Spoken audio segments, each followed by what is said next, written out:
این خوانندگان نورسان لیاقتمند میباشند. 1، 2 و 3 نفری از هر یک مؤسسه تعلیمی غالبان دوره منتخبی آزمون‌های فنی از مؤسسه‌های تحصیلات میانه عمومی ناحیه وسه هستند.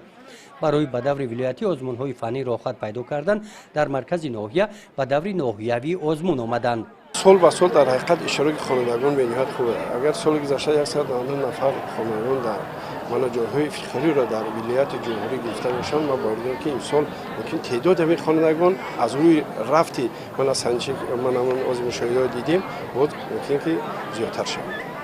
پیشوای معظم ملت دایم غمخوری کاری تعلیم تربیت است، پیشرفتی است. این چقدر آزمون‌های سوگدانه کتاب است، این فروغ معرفت به آن معلم می‌گذارد که همین خوانندگان به استعداد جای و بند آینده خوانند و آماده با دولت و ملت خود خدمت ارزنده کنند.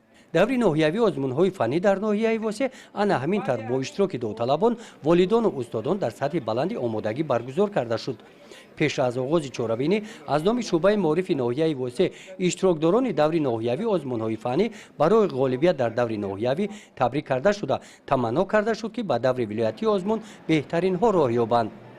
آزمون از روی 11 فن در سیمخانه‌های با واسطه‌های آیونی مجهز گذرانیده شده از جانب حکمان آزمون که از دایره متخصصان شعبه معارف ناحیه میباشند جمع‌بست کرده شد. گزارش خواجه نظریف خدای نظر ظهوروف از ناحیه وسه برای برنامه اطلاعاتی نوید.